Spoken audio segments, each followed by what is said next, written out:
Hi beautiful people, welcome back to my channel. This is eLife with Kate and my name is Kate Adiogun. Now today we're diving into a gritty, cerebral and emotionally charged series that shook up expectations. Yes, I am talking about To Kill a Monkey, and I know you've probably seen it, yes, but I'm sure I didn't come late to the party. Now this movie, To Kill a Monkey, the series rather, is the latest from the one and only Kemi Adetiba.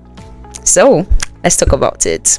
To Kill a Monkey marks a bold shift for Kemi Adetiba, stepping away from political drama into a world of moral tension and cybercrime. And of course, this one was driven by strong lead performances and very sharp storytelling. It delivers a gripping look at desperation, loyalty, and identity in the context of today's Nigeria, right? So if you're someone that is drawn to character-driven stories and realistic social themes that is layered into a high-stakes thriller, then this one is definitely 100% worth watching, right? It is not built for constant action, but its emotional weight and cultural relevance will stay with you long, even after the final episode. Trust me on that one. Let me start with the title, right? The title, To Kill a Monkey, is not just catchy, it is metaphorical. So you're thinking innocence lost, humanity compromised, and then the monkey, that is like the burden that we all carry until survival demands that we kill it, basically. Now let's talk about the performances and some of the cast. My favorite has to be Idia. I love her so much, and her choice of words, the way she was pronouncing those words, like it's giving typical Benin babe, like Isale Benin babe kind of thing. I really love it. Lillian Afegbai came correct. She killed her role. Her character was also, very relevant in this film, and I think she was just the best. I've been thinking about it, that who could have done it better than Lillian? And looking at the Akantara body thingy, I'm like, you know what? It just had to be her. So now let's talk about William Benson, right? Who is a Femini in the series. He's like a revelation, You can almost see his conscience eroding in real time. I mean, this is a man torn between survival and self-respect, and it literally gave chills, no cap. Butchie Franklin, a buzz, oh my goodness, charismatic, menacing, is not your typical villain, right? Is the kind that you love, you fear, and you also question all of the feeling that you've had earlier at once. Like, what? And can we also talk about how underrated this man is? I'm happy that he's getting his flowers right now. I've been seeing Butchie in lots of movies, before now, and I know that he is good, especially with his character in Tinsel, right? It's amazing to see that people are hyping him up right now with regards to his role in To Kill a Monkey. He murdered that role, no cap. Let's talk about the ladies. Bimbo Akintola, Ireti Doyle. Ireti Doyle is always classy. Like, there's something about her. She does not have to make noise. She does not have to shout. And she emotes, she brings her character to life without making too much noise. Bimbo Akintola, on the other hand, superb. And Nosa, Stella Damasos.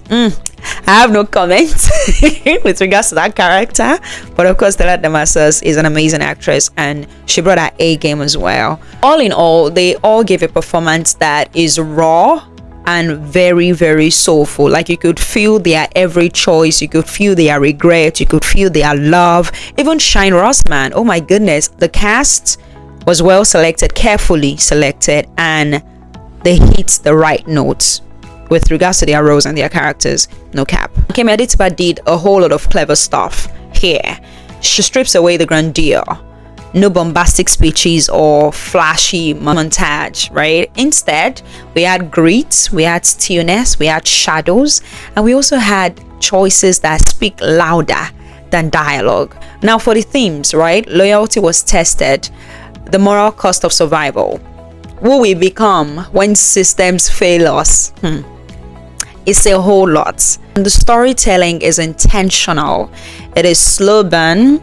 It's not made for TikTok attention spans, right? But for reviewers who feel the tension in silence, who appreciate nuances, So you won't always be comfortable watching it, but that is the point. Like, I was glued to my seat throughout while watching this movie. It's a good one. But as much as it was a good watch, an amazing one at that, it had some misses, right? I noticed some irregularities and inconsistency and continuity issues, but who let it fly, right?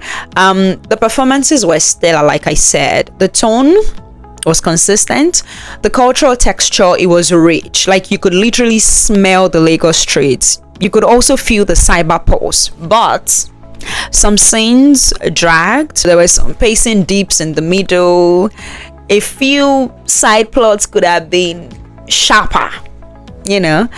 The dialogue as well could have trimmed some fat. Not all of the monologues was necessary. For example, that part where Efemini went to Ivie's house drunk, I was like, but hey, art is subjective. What feels slow to one viewer might feel meditative to another, right? And we all sort of like bring our biases to the screen. So, did Kemi Adetiba kill it, or did the monkey get away? She definitely did kill it, right? To kill a monkey is a more confident leap now for Adetiba. Like, this is another confidence leap for her, not going to lie. It's a character driven thriller that is soaked in moral ambiguity and emotional weight. It is not about heroes or villains, it's about choices and the price of those choices in a system that has been rigged from the start. So if you're looking for fast-paced shootout, this one might not be your jam. But if you want real tension, layered storytelling, and characters that will haunt you even after the credits roll, which is teacher is still haunting me till today, Chidimo Keme, then you definitely need to watch this series if that is your jam, right? So over 10, I'm going to rate it a solid 8 over 10, right? It was raw, it was real, and it was deeply resonant. So big ups to Kemi Adetiba. So what do you think? Have you watched To Kill a Monkey?